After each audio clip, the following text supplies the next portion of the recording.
Alright, we have the Bobcat MT100. Gonna show you really quick how to fire it up, how to use it.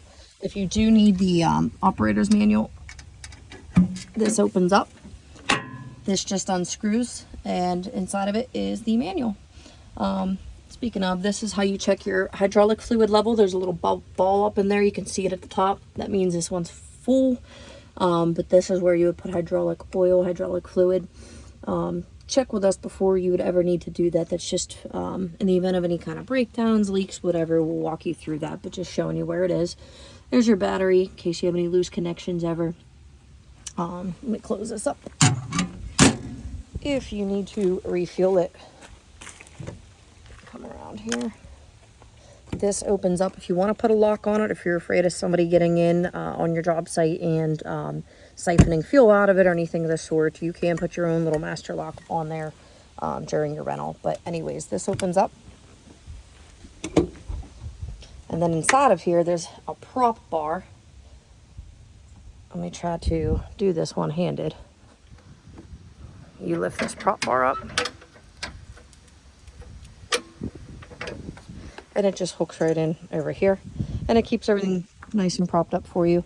Right here is your fuel cap. So you want to prop that up so you have room to fuel that up. Diesel only, of course. Off-road diesel is fine. Things you might want to check if you're on a longer period rental especially is your coolant level right here. It's appropriate. There's your minimum and maximum. This you shouldn't need to check, but if you do, this is your air filters. Bear with me because, again, trying to do this one-handed. You just slip that off to the left, and it should, let me set the phone down. Yep, should open up like that. You've got air filters. This filter literally just pulls right out. It doesn't screw anything. You literally can just pull that straight out and push it straight back in. But just like a vacuum cleaner or anything with air filters, you can kind of give it a good old smack, get any dust out of there if you feel the need to, but you shouldn't need to do that.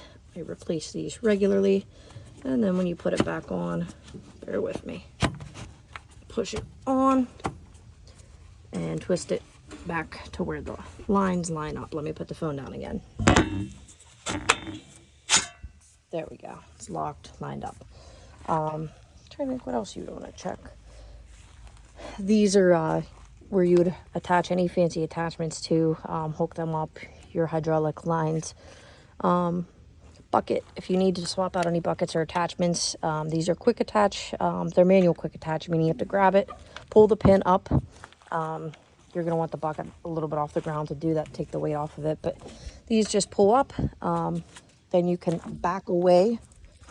And these ears right here on this mounting plate will detach. You can kind of tilt away as you back the machine up. Will detach from here and leave the bucket behind.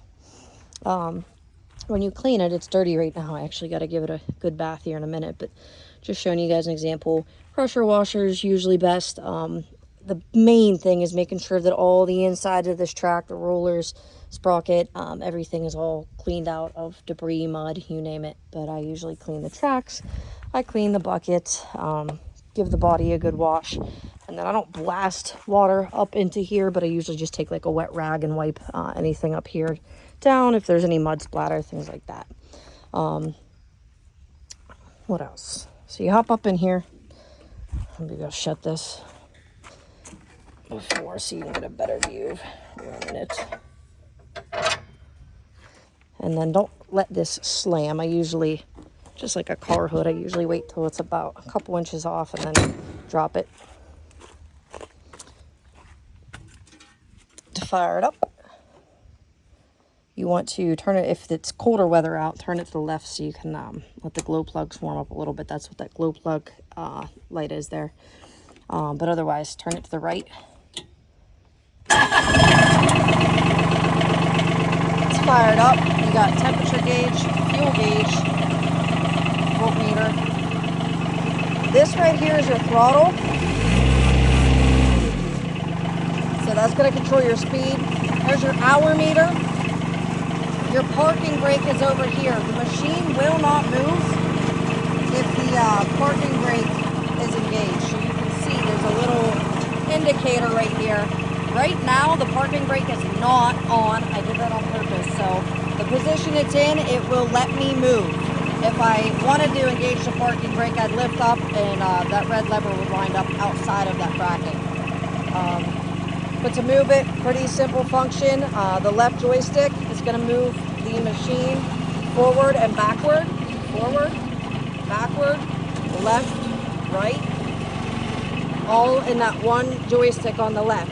The right side joystick, that's going to control your boom, as we call it, your bucket, your attachment, whatever. Down, up. If you tilt left or right, that's going to curl your bucket and attachment in toward you. This right here is if you have anything hooked into those auxiliary hydraulic lines, any fancy attachments, that's going to control your auxiliary. You can hold this up, and then you're going to come down here and push that pedal, and it's going to lock in the level that you want the auxiliary hydraulics moving at. But again, you don't need that if you're just renting with a bucket, etc.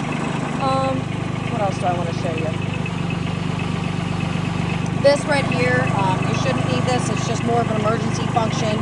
If you need to lower the boom, lower the bucket back down with the power completely off, that red button is supposed to do that. Here's another quick guide for you. Your rated operating capacity. What else? Grease joint. Oh, if you have your foot on this pedal, when you go to start it, it will not start for you. So make sure your foot is off that pedal. Otherwise, the pedal's not going to hurt anything. It's not going to do anything the way that I have it set up now, because there's no auxiliary hydraulics plugged in. Again, that only applies to any type of auxiliary hydraulics. So you're not going to need this whatsoever, and you're not going to need this whatsoever unless you have any type of fancy attachment with hydraulic lines. What else? Let me lower this back down. Grease joints. If you have this on extended rental and you need to grease it, there's what, 12 grease joints? You got one here, number 2, 3, 4, 5, 6,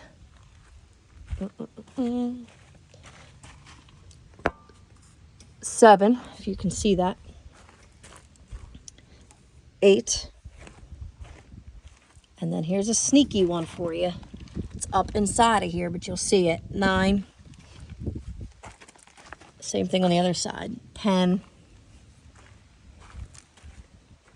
11, and 12. So you've got 12 grease joints.